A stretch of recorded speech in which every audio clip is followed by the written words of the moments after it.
Nice introduction. How y'all doing? First off, I gotta say this is a complete honor to be here speaking at my alma mater and being able to come back and just share my experiences and my wisdom with you all. So I want to thank Ms. Pearl Pennington and Dr. Frederick Murrah, the principal, and the staff, the teachers, everyone that came out. I'm not gonna take up too much of your time, but I do have some things that I feel like will help the young student athletes that are here today. My message for the young student athletes is, what's the difference between me and you? I sat in the same seat a little over 10 years ago, which makes me feel kind of old, by the way. I mean, like the majority of you all, I grew up in Jackson. I was born and raised here. Went to the same elementary schools, middle schools, high school, as you know. On the same street, shopped at some of the same stores. We probably faced, some similar circumstances, some different, but for the most part, we all were awarded some of the same opportunities. And as you sit here today, as young teenagers, young adults, it's the perfect time to decide right now that you and only you can control your future. That there will be no excuses for you when you look back. When you're standing in my position at 28 years old, when you look back, you'll have no excuses. And it all starts with a dream. As you can, he read a nice introduction and he kind of told you that I didn't really grow up playing basketball. It kind of came on down the line. But the reason I say it starts with a dream is because you got to dream and you got to dream big. Dreams are the reason for many great things that go on in today's society. Technological advances, the growth of cities and communities, they all start with a dream. Someone had an idea and they believed in it and they took the necessary steps to make that happen. Now society leads you to believe that dreams only happen while you're sleeping.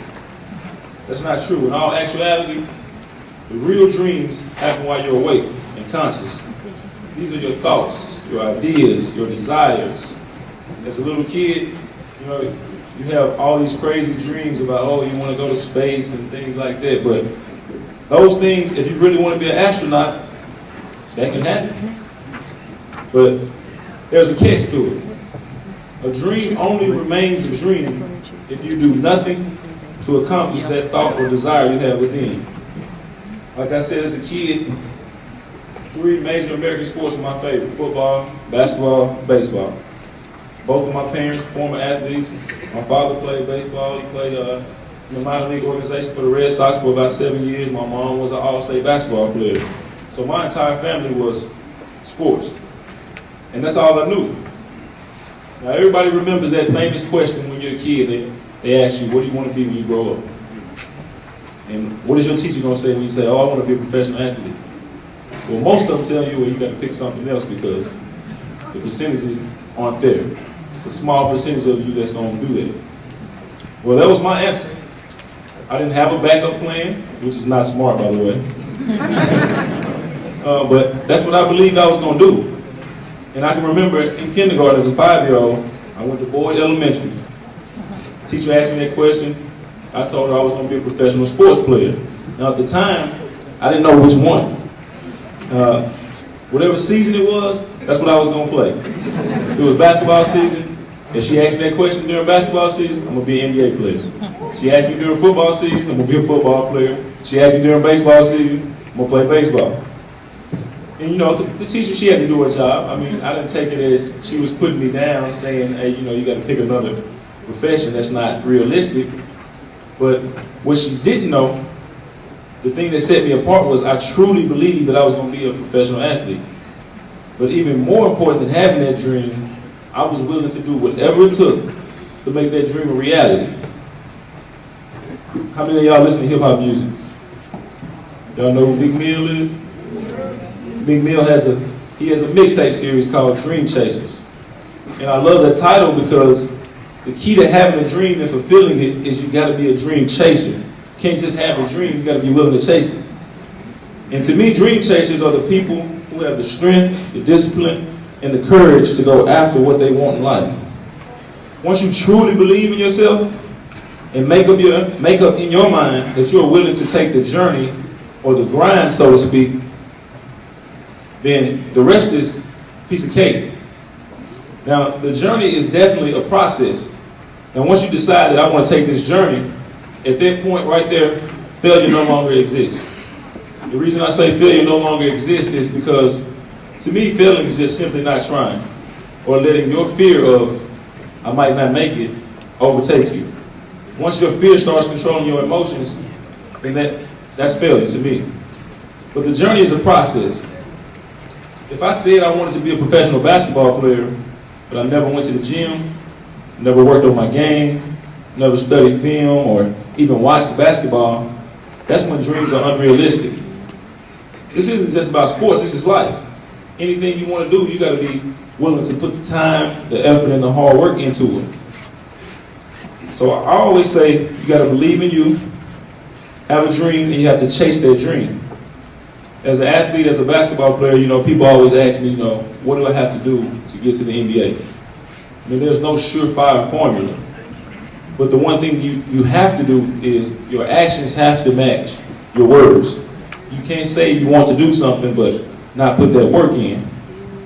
Everyone's journey is different. And with that journey comes sacrifice.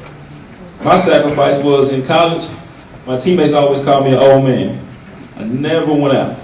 Only thing I wanted to do was go to the gym, go to the cafeteria. Those are the only things I wanted to do. That was my sacrifice. I wasn't a tremendously gifted athlete. I couldn't jump out the gym.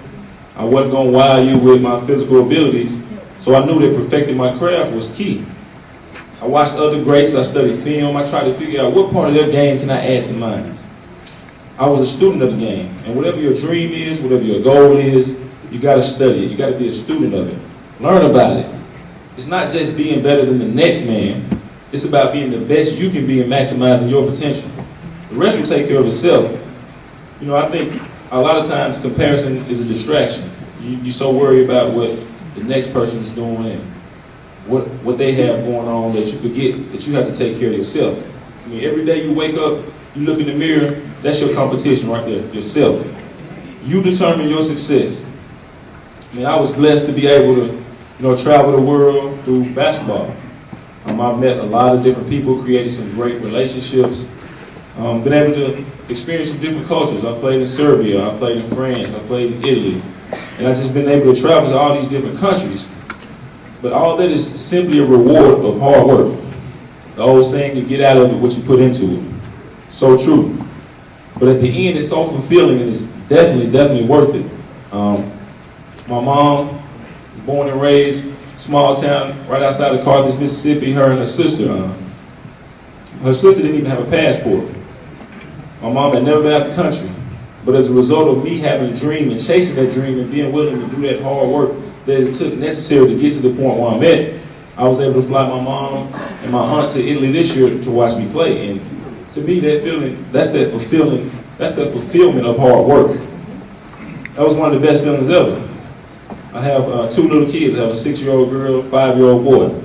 They've been able to come watch me play NBA games when I was with the Lakers and the Hornets. And my son walks around now, he's 5 years old. He walks around telling everybody that he met Kobe Bryant. Now, nobody believes this 5-year-old kid walking around in Mississippi telling people that he met Kobe Bryant.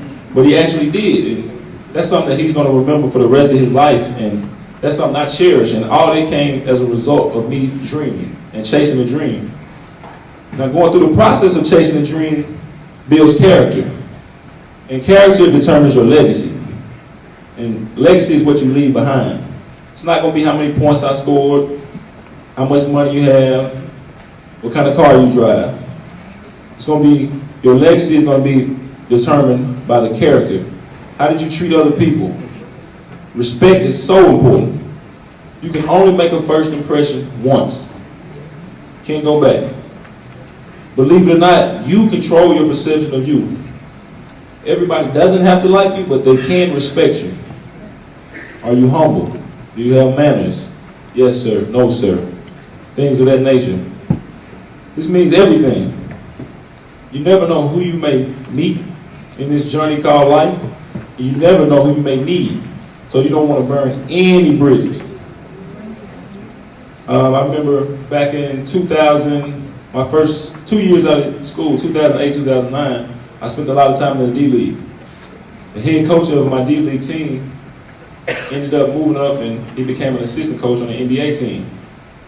Fast forward 2 years later, the NBA team was the Toronto Raptors.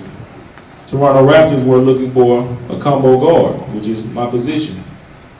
They went through the necessary process. They have scouts. They submit names of players that they may be interested in. The coaches have a meeting, and they discuss, who they want, who they think is best for their situation. Well, my former head coach was the assistant coach of the Toronto Raptors, and he went to bat for me. He stuck his neck out there and felt like I was the guy that could get the job done, and they ended up signing me. But now think about it: if I lacked the necessary character, if I portrayed a person that didn't need to be a part of an organization or couldn't help a team, then I would have missed out on an opportunity. Life doesn't always go as planned. There will be bumps in the road. I've been cut plenty of times. Plenty of times. There will be ups and downs, but you got to be willing to keep going. The person that quits never knows how close they were to accomplishing that goal. I just want to let you guys know that you are in control. God has a plan for you all, and his plan is for you to prosper in whatever it is your heart desires. Believe in you, dream and dream big, but be a dream chaser and be men and women of integrity. So to answer the question, what's the difference between me and you? It's not. But the answer is for you to determine also. Are you willing to take the journey? God bless you all, and thanks for having me.